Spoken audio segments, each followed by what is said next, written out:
పిల్లరా, ప్రభునామములో మీ అందరికీ నా హృదయపూర్వక వందనాలు తెలియజేయచ్చు ఉన్నారు.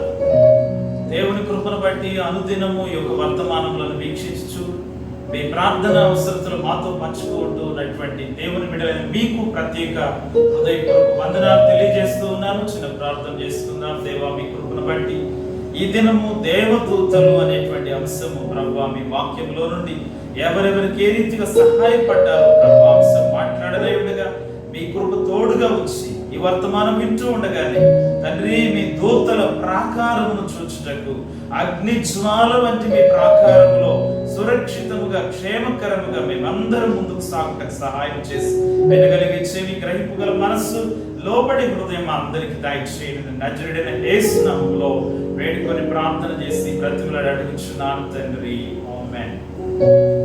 పిల్లరా, దేవుని యొక్క వాక్యములో నుండి పరిశుద్ధ గ్రంథములో వ్రాయబడిన మాట 2వ రాజుల గ్రంథం 19వ అధ్యాయము 35వ వచనములో మనము గమనం చేస్తే, అష్షూరు సైన్యములోనికి దేవుని దూత చొరబడి 1,85,000 మందిని హతము చేసినట్లుగా వాక్యములో మనం చూడొచ్చు.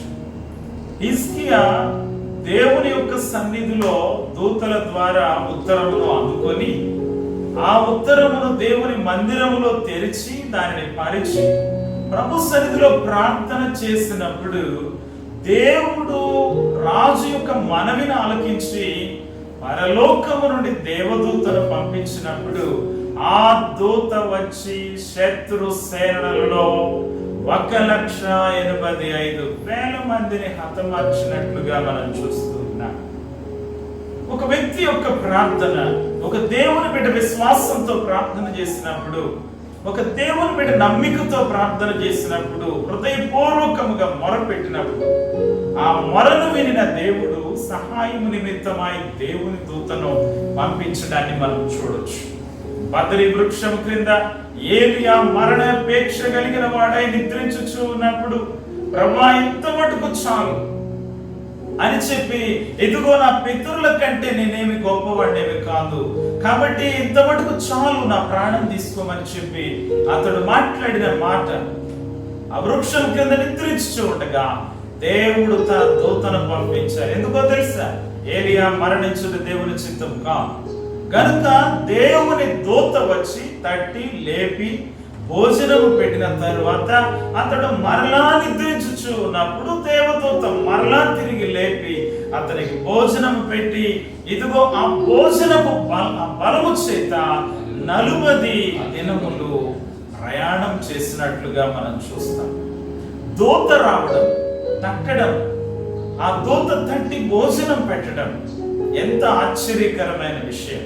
యేసు ప్రభువారు కూడా అరణ్యములో వేదన పడుచు ఉన్న సందర్భంలో, ఆయన వేదనకు శ్రమకు గురి అవుతున్న సందర్భంలో దేవుని దూత వచ్చి కనబడి బలపరిచినట్లుగా మనం చూస్తాం. దేవుని దూత బలపరిచిన విధానం మనం చూస్తాం. ప్రియ సహోదరుడా, ప్రియ సహోదరి, దేని నిమిత్తము కృంగిపోవచ్చు ప్రార్థన చేస్తున్నాం, దేని నిమిత్తము కన్నీళ్లతో ప్రభు సన్నిధిలో మొరపెట్టుచు ఉన్నావో ఆయన దూతను పంపించి నీకు సహాయపడేటువంటి దేవుడు. అందుకే ఆయన ఏదో భయభక్తులు కలిగిన వారి చుట్టూ ఆయన దూత కావలి ఉండి వారిని రక్షిస్తుందన్న మాట. కాబట్టి దూతల ప్రాకారం, దూతల కాపుదల, దూతల యొక్క సహాయము, దూతల చేత సహాయం ఎలాంటి పరిస్థితులు వీలరా. కాబట్టి దేవుని వాక్యము హెబ్రీ పత్రిక 12వ అధ్యాయం 22వ వచనములో మనం చూస్తే, మనము ఏ మెట్టుల ద్వారా మనం పిలువబడ్డాం, ఎక్కడకు ప్రభు మనల్ని నడిపిస్తూ వచ్చా చదువుదాం. సియోను అను కొండకును, జీవము గల దేవుని పట్టణమునకును, పరలోకపు యెరూషలేమునకును, వేవేల కొలది దేవదూతల యొద్దకును, రాయబడిన జ్యేష్ఠుల సంఘమునకును, వారి మహోత్సవమునకును, అందరి న్యాయాధిపతి అయిన దేవుని యొద్దకును, సంపూర్ణ సిద్ధి పొందిన నీతిమంతుల ఆత్మల యొద్దకును, క్రొత్త నిబంధనకు మధ్యవర్తి అయిన యేసునొద్దకును, హేబెలు మరి శ్రేష్టముగా ప్రోక్షణ రక్తమునకు మీరు వచ్చి ఉన్నారు. జాగ్రత్తగా ఈ మాటలు గమనం చేద్దాం. జ్యేష్ఠుల సంఘం, నీతిమంతుల యొక్క ఆత్మలు, వేల కొలది దేవదూతలు, పరిచర్య చేస్తున్న దేవదూతలు. కావున ప్రియులరా, దేవుని వాక్యములో ఏదెను తోటలో నుండి ఎప్పుడైతే ఆదాము అవ్వలు తోలివేయబడ్డారో అక్కడ కాపు కాచుటకు ఖడ్గజ్వాలలను దేవుడు ఉంచినట్లుగా మనం చూస్తాం. అవి ఇటు అటు కదిలేటువంటి ఖడ్గజ్వాలలు. వాటిని దాటి జీవవృక్ష ఫలము యొద్దకు చేరకుండా ఈ మార్గమును సరళము చేయుట కొరకు యేసు ప్రభువారు తన ప్రాణమును పణముగా పెట్టి ఆ ఖడ్గజ్వాలల గుండా వధింపబడిన గొర్రె పిల్లగా నీ కొరకు, నా కొరకు, మన కొరకు మార్గమును సరళము చేసినటువంటి ప్రభువు.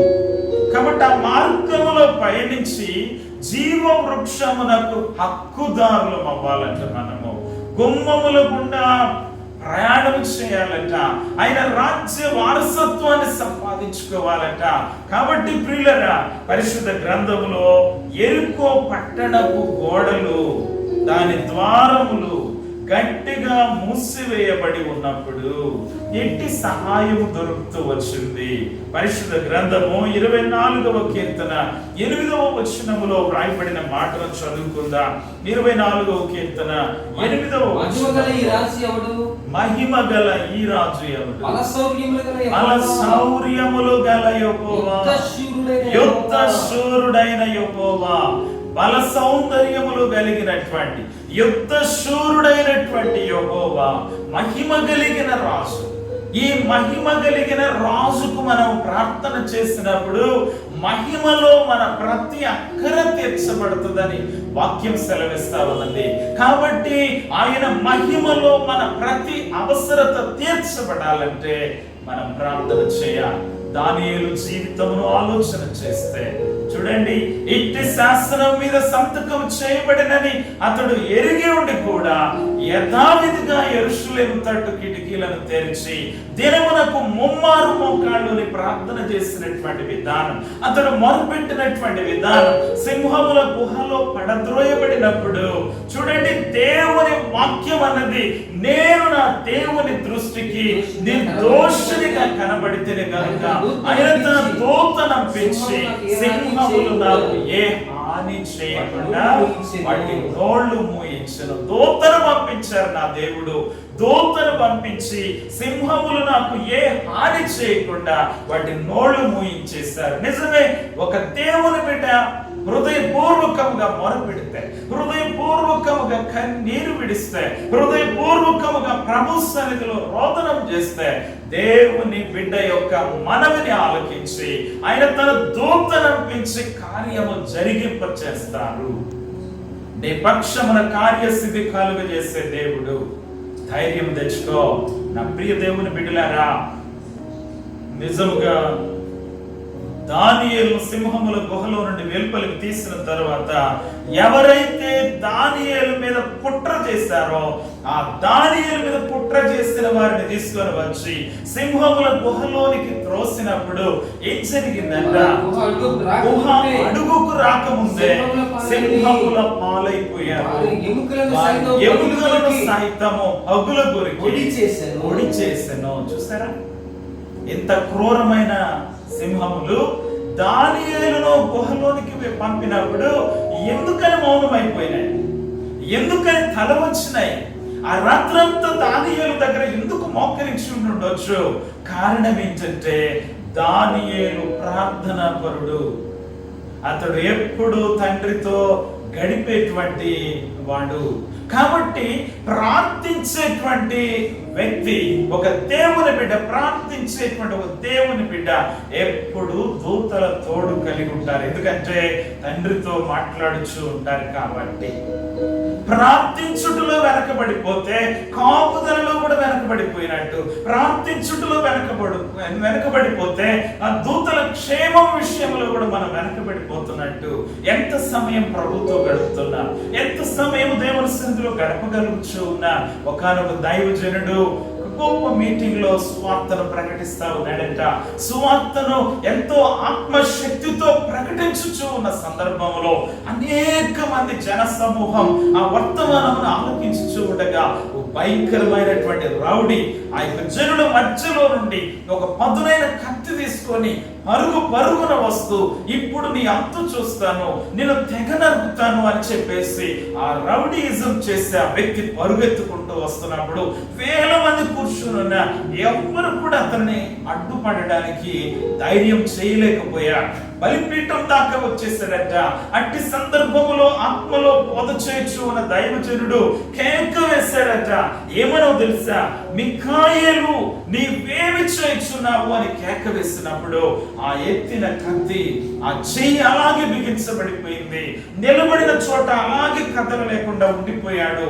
దైవజనుడు వర్తమానమును ముందుకు కొనసాగింప చేసేసాడు. వర్తమానం అయిపోయిన తర్వాత జనులందరూ లేచి వెళ్ళిపోతా ఉన్నారు. దైవజనుడు కూడా తన డయాస్ దిగి వెళ్ళబోచు ఉండగా ఆ నిశ్చేష్టుడై అలాగే నిలబడిన వ్యక్తి కేక వేస్తున్నాడంట, అయ్యా నా సంగతి ఏంటి అని. నా ప్రియ దేవుని బిడ్డలారా, జాగ్రత్తగా గమనం చేసుకుందా.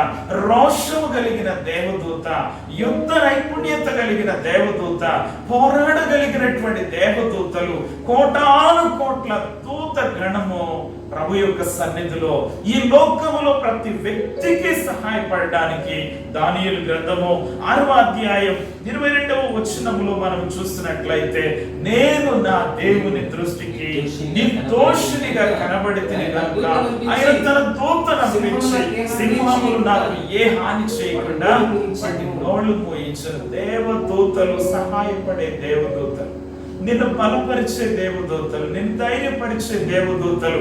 నమ్మిక కావాలి, విశ్వాసం కావాలి, యథార్థత కావాలి. ధైర్యంగా ప్రభు సన్నిధిలో మొరపెట్టినప్పుడు ఆయన తప్పనిసరిగా కార్యం జరిగిస్తారు. ప్రకటన గ్రంథం 12వ అధ్యాయం 7వ వచనములో వ్రాయబడినటువంటి మాటను కూడా మనం చూద్దాం.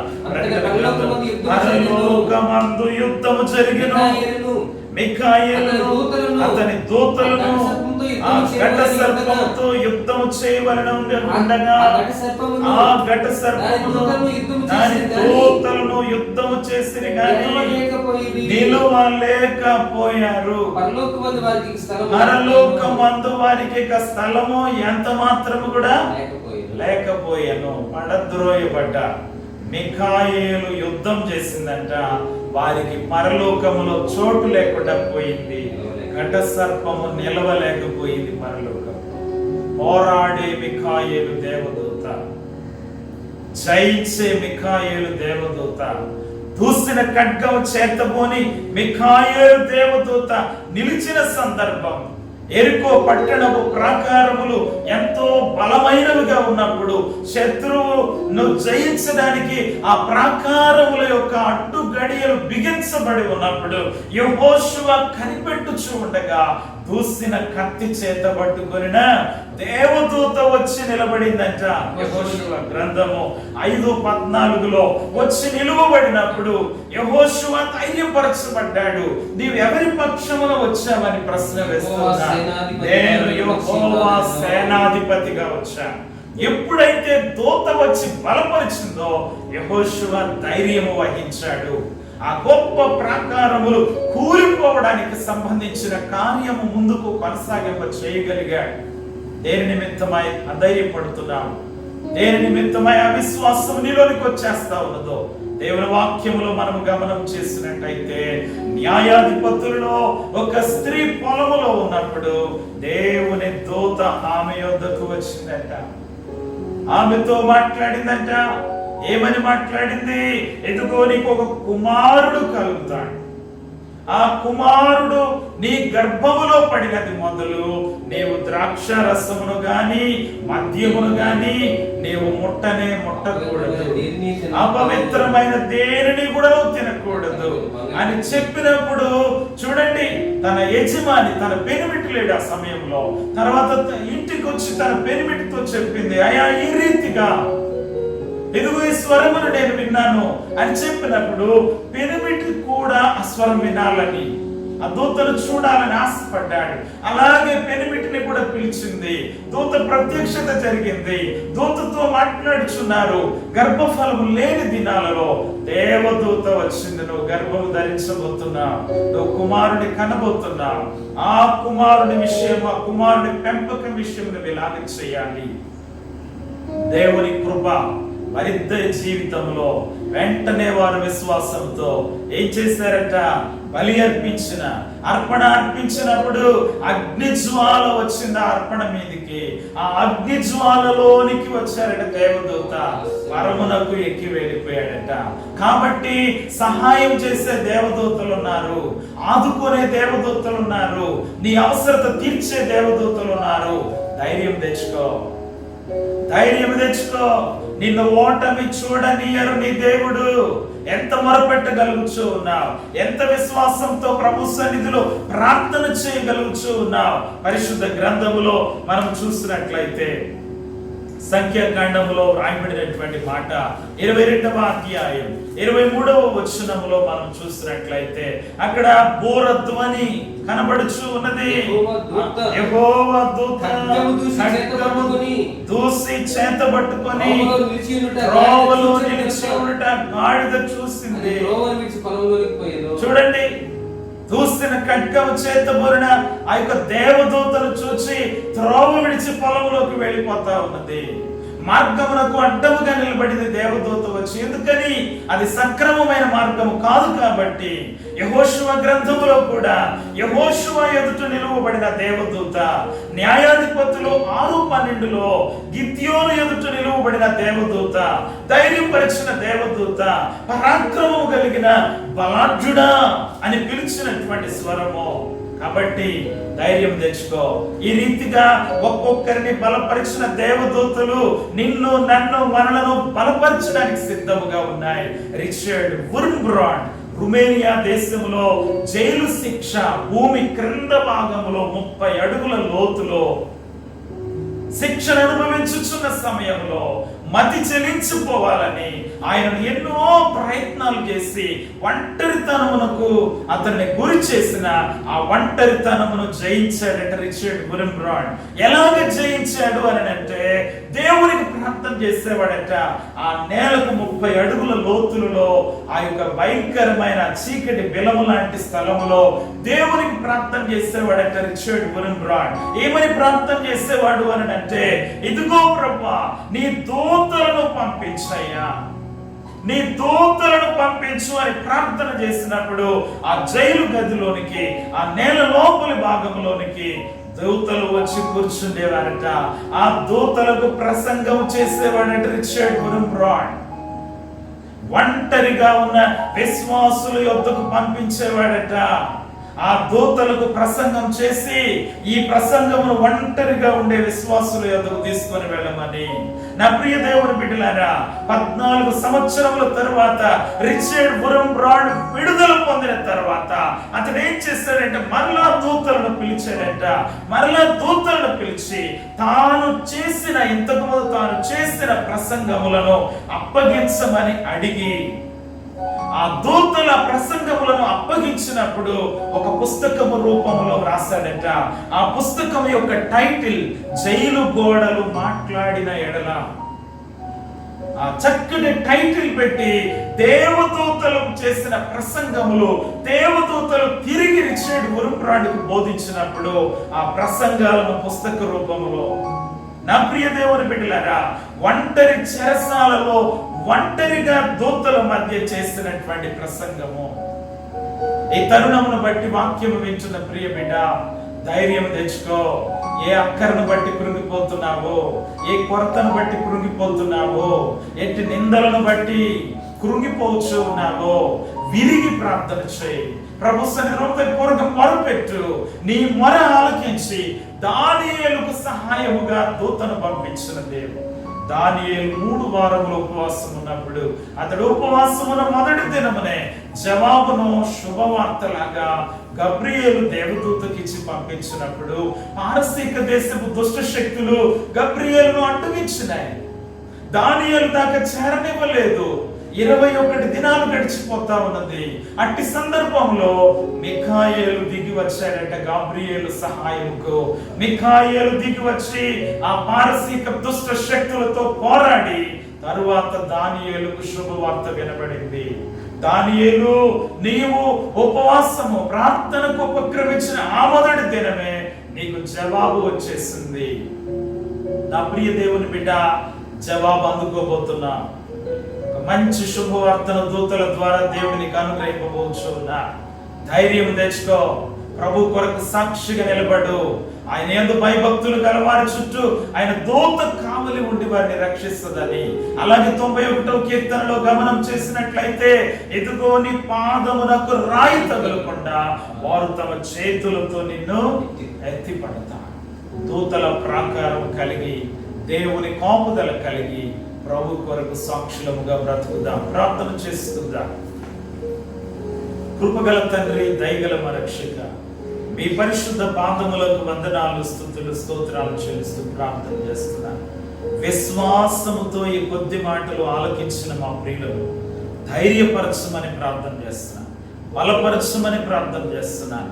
తండ్రి, మీ దూతల కాపుదల దయచేయమని ప్రార్థన చేస్తున్నాను. గర్భఫలము లేని వారిని జ్ఞాపకం చేసుకోండి. ఏ ఉద్యోగము లేని వారిని జ్ఞాపకం చేసుకోండి. ఎట్టి రాబడి లేని వారిని జ్ఞాపకం చేసుకోండి. మ్యారేజ్ ఆలస్యమైనటువంటి యవన ప్రియులను కూడా జ్ఞాపకం చేసుకోండి. అయ్యా, ఇంకా రక్షణ లేని వారిని జ్ఞాపకం చేసుకోండి. ఇంకా బాప్తిస్మపు అనుభవం లేని వారిని జ్ఞాపకం చేసుకోండి. మీ నామములో దేవదూతను పంపించి వారి యొక్క కోరికను సిద్ధింపచేసి ఆలోచన యావత్తును సఫలపరిచి మీ బిడ్డలను ధైర్యపరిచి ప్రభా మీ సిలువ చాటును మరుగుపరిచి నీతి సూర్యుడా మీ రెక్కల క్రింద సురక్షితముగా కాపాడబడి నీతిమంతులు ఆశించినది వారికి దొరుకుతుందన్న యేసు నామములో ఎవరెవరు ఎట్టి ఆశతో ఉన్నారో అటువంటి వారి ప్రతి ఆశ మీ నామములో తీరిపోవటానికి సహాయం చేసి వారి కోరికలను సిద్ధింపచేసి ఆలోచన యావత్తును సఫలపరచండి. బలహీనులను బలపరచండి. ఏ బలహీనతలో ఉండి వర్తమానం విన్నా యేసు నామములో దేవదూత వారి యొద్దకు వచ్చి కార్యము జరిగించడానికి సహాయం చేసి గొప్ప విడుదల, స్వస్థత, జయము పొందే కృప దయచేయండి. నజరేయుడైన యేసు నామములో వేడుకొని ప్రార్థిస్తున్నాను తండ్రి. మన తండ్రి అయిన దేవుని ప్రేమ, కుమారుడైన క్రీస్తు ప్రభు యొక్క కృప, పరిశుద్ధాత్మ యొక్క అన్యోన్య సహవాసం ఎప్పుడు ఎల్లప్పుడు సదాకాలం యుగయుగములు తరతరములు మనందరికీ తోడైన నడిపించి కాపాడి రక్షించును గాక. ఆమేన్. ఆమేన్. మీ అందరికీ నా హృదయపూర్వక వందనాలు తెలియజేయచ్చు.